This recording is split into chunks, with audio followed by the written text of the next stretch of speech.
दर्शकबिन आज एकदमै खुसीको खबर छ। मुगुमा जन्म लिएर स्पेनलाई कर्मभूमि बनाउँदै आइरहनुभएका युवा व्यवसायी समाजसेवी आदरणीय दाई अक्कल बोहराले चाहिँ मलाई तत्काल फोन गरेर बाबु म सहयोग गर्न चाहन्छु, त्यो सहयोग लगेर चाहिँ तिमीले दिन पर्यो भनेर भन्नुभयो। त्यसैले आज म उहाँहरूलाई आज सहयोग गर्न जाँदैछु। आदरणीय दाई अक्कल बोहराले चाहिँ केही रकम पठाइदिनु भयो, त्यसमा अलिकति मैले थपथाप गरेर चाहिँ हामीले करिब 4 महिना पुग्ने गरी उहाँलाई राहत दिएका छौँ र सँगैमा केही समयको लागि कोठा भाडा पनि हामीले म्यानेज गरिदिएका छौँ। र दाइलाई फेरि पनि मैले सुरुमै हजुरलाई चाहिँ एकदमै धेरै सम्मान छ। हेर्न बित्तिकै हजुरले चाहिँ भिडियो पनि पुरा हेर्नुभयो कि हेर्नु भएन थाहा थिएन, तर मलाई कल गरेर हजुरले रकम पनि पठाइदिनु भयो र एकदमै धेरै खुसी लाग्यो। आज म यहाँ आएर चाहिँ उहाँलाई त्यो रकम पनि जस्ताको तस्तै बुझाइदिँदैछु। मुगुमा जन्मेर स्पेनलाई कर्मथलो बनाउँदै आउनुभएका युवा व्यवसायी समाजसेवी एकदमै दयालु मन भएको आदरणीय दाई अक्कल बोहरा, जो अक्कल कोपिला फाउन्डेसनका संस्थापक अध्यक्ष पनि हो।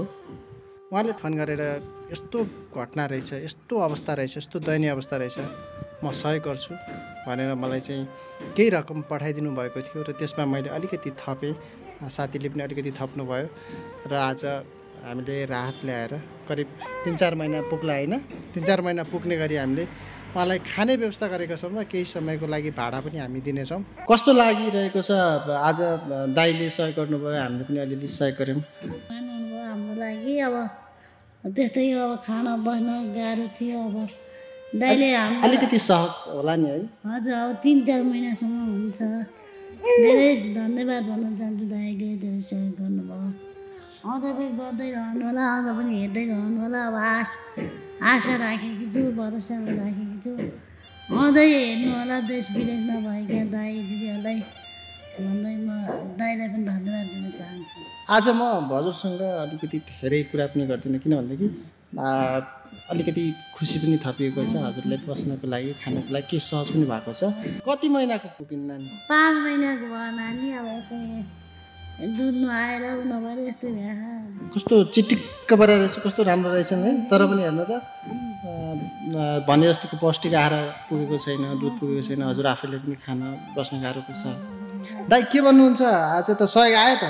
आज एकदम अक्कल बोहरा दाइलाई एकदम मुरी एकदम धन्यवाद दिन चाहन्छौँ। आज एकदम सहयोग गर्नुभएको, हजुरले एकदम सहयोग गर्नुभएको एकदम धन्यवाद दिन चाहन्छु। म एउटा कुरा चाहिँ के अवगत गराउन चाहन्छु भने धेरै समाजसेवीहरू हुनुहुन्छ जसले मागेर समाजसेवा गर्नुहुन्छ र बजारमा चाहिँ समाजसेवीको ट्याग लाउनु भएको छ। तर अक्कल बोहरा चाहिँ एउटा यस्तो मान्छे हुनुहुन्छ जसले कर्म गरेर समाजसेवा गर्नुहुन्छ, आफै काम गर्नुहुन्छ र आफूले काम गरेको केही हिस्सा चाहिँ समाजसेवामा लगानी गर्नुहुन्छ। दाइ हजुरप्रति धेरै धेरै सम्मान पनि छ। आज यो परिवारमा सानो खुसी पनि एउटा थपिएको छ।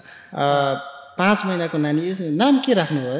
नाम समीक्षा राखेको छु मैले। समीक्षा साउथ? हजुर, समीक्षा। हजुर बम उहाँ चाहिँ साउथ है?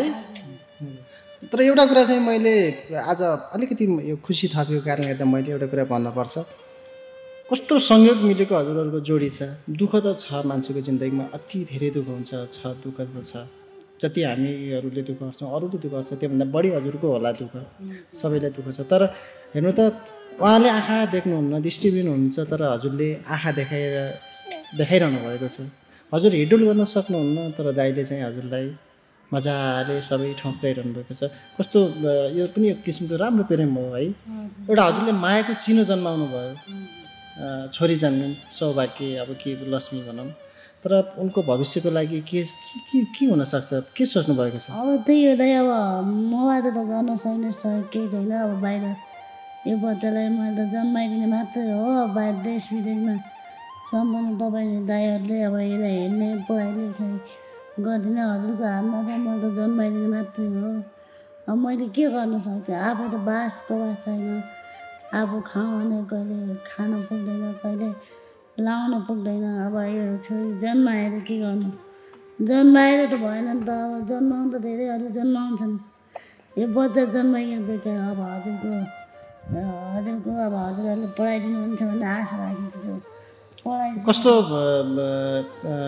भोलि अब ठुलो बन्दै जालिन् होइन हजुरको यो हालत देख्लिन् अब दाइको यो हालत देख्लिन् एउटा कुरा चाहिँ यो नानीको पनि पौष्टिक आहारमा धेरै तलमाथि भएको छ स्वास्थ्य पनि त्यति सन्चो छैन जस्तो लाग्छ मलाई है किनभनेदेखि उहाँ आफैलाई पनि एकदमै खान गाह्रो छ बस्न गाह्रो छ बस्नेको पनि एकदमै समस्या छ जुन अघिल्लो भिडियोमा पनि उहाँले भनिसक्नु भएको छ दाइलाई पनि त्यतिकै समस्या अरू रोग व्याधाहरूले पनि चेपिरहने बिरामी भइराख्ने पनि उहाँलाई पनि सन्चो नहुने शारीरिक अवस्था त यस्तो नाजुक छँदैछ त्यसमा एउटा सन्तान छ छोरी छ छोरीलाई पनि एकदमै गाह्रो है अब उहाँहरूको आफ्नो समस्या त छँदैछन् त्योभन्दा धेरै ठुलो समस्या भनेको छोरीलाई कसरी हुर्काउने जन्माउनु त जन्माइयो अब कसरी हुर्काउने भोलि ठुलो भएपछि उसको भविष्य के हुन्छ यो कुराको चिन्ताले कति पिरोल छ हजुरलाई धेरै लाग्छ अब यो जन्माइहालेँ म जन्माइसकेपछि कसरी पढाउने हो कसरी कपडा लुगा दिने हो अब कहाँ स्कुल हाल्ने अब हामी गरिबहरूले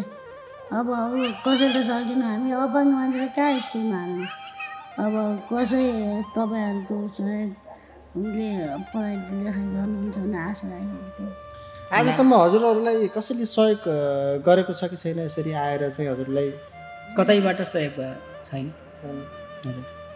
अनि हजुरहरू चाहिँ के अपाङ्ग भत्ता पाउनुहुन्छ कति पाउनुहुन्छ दाइ अपाङ्ग भत्ता त अब उही 4,000 महिनाको 4,000 आउँछ त्यही अब 4,000ले के पुग्छ अब 4-5 हजार त कोठाबाट तिर्नुपर्छ अब खानुपर्छ उ गर्नुपर्छ अब त्यसले के पुग्छ र त्यसले पुग्दैन अब अलिअलि त्यही धुप अगरबत्ती बेचेर अलिअलि आयो त्यही अलिअलि काटकुट गरेर त्यस्तै खान्छौँ अब त्यस्तै हो मैले अस्ति देखेँ हजुरहरूको अगरबत्ती पनि कसैले नकिन्ने अब समस्या त धेरै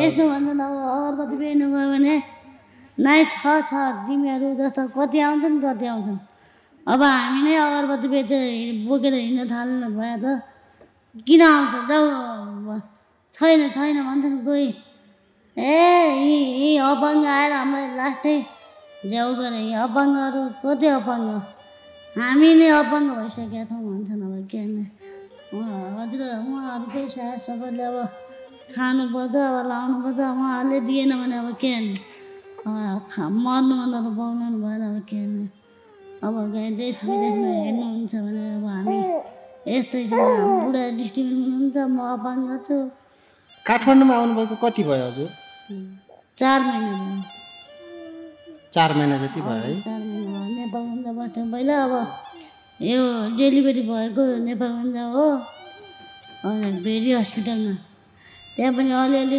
दिलबहादुर थापा दाइ हुनुहुन्थ्यो उहाँले पनि सुत्केरी खर्च गर्नुभयो धेरै सम्मान छ दिलबहादुर दाइ हजुरले कतिबाट हेर्दै हुनुहुन्छ भने हजुरलाई पनि सम्मान छ जसले जहाँ पर्दा सहयोग गर्दै जाने त हो नि अनि पत्रकार दाइ आएर अनि त्यो भिडियो बनाएर लानुभयो लागिसकेपछि सुत्केरी खर्च दिलबहादुर दाइले हेरेर दिनुभएको थियो 3-4 पल्ट गर्नुभएको थियो दाइले रासन पानी फाल्ने अनि पैसा दिने कोठाबाट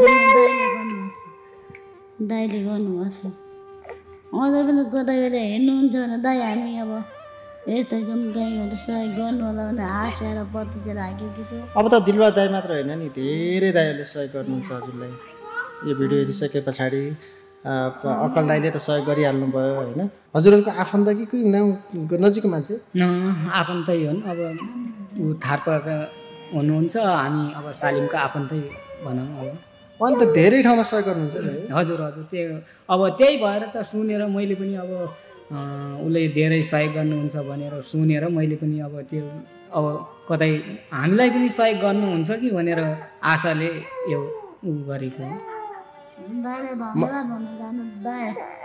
दाइले धेरै हामीलाई सहयोग गर्नुभयो हामी कस्तो अवस्थामा थियौँ यस्तो अवस्थामा दर्शकबिन अक्कल कोपिला फाउन्डेसनका संस्थापक आदरणीय दाइ अक्कल बोहरा र त्यसपछि मैले मेरो जन्मदिनको अवसरमा चाहिँ थोरै खर्च छुटाएर र मेरो छेउमा भएको मेरो साथीले पनि अलिकति खर्च थपेर चाहिँ आज हामीले उहाँलाई करिब 4 महिना जति चाहिँ ढुक्कले खान पुग्ने हामीले रासन पानी दाल साबुन नानो बाबु बच्चाहरूको लागि चाहिने सामानहरू चाउचाउ मसला मरमसलाहरू तेलहरू सबै चिजहरू चाहिँ हामीले ल्याएर आज वितरण गरेका छौँ र 1 महिनाको भाडा पनि हामी हालिदिन्छौँ र अक्कल दाइले वचन पनि बोल्नुभएको छ अब बाँकी भाडाहरू चाहिँ म बिस्तारै हालिदिन्छु भनेर भन्नुभएको छ।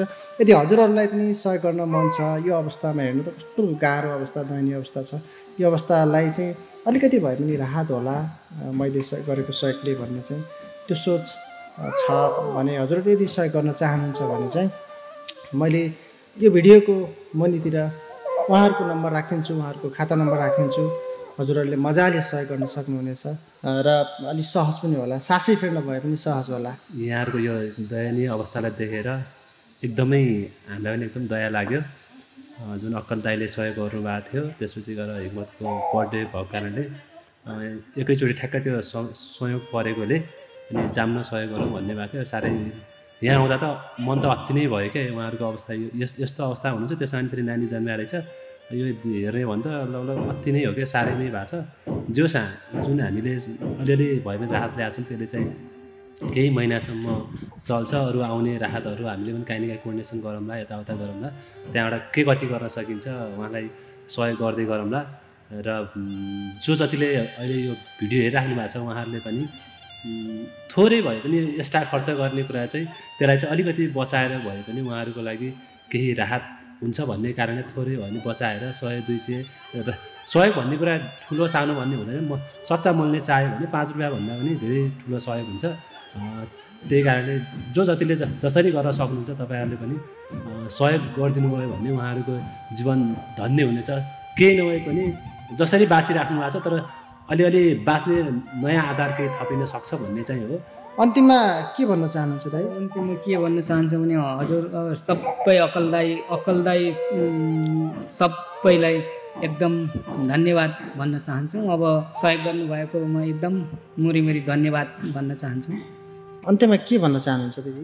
अक्कल दाइले धन्यवाद भन्न चाहन्छु। अब किनकि यो भिडियो हेरेर सहयोग गर्नुभयो, अझै पनि दाइले सहयोग गर्नुहुन्छ कि भन्ने आशा राखेको छु।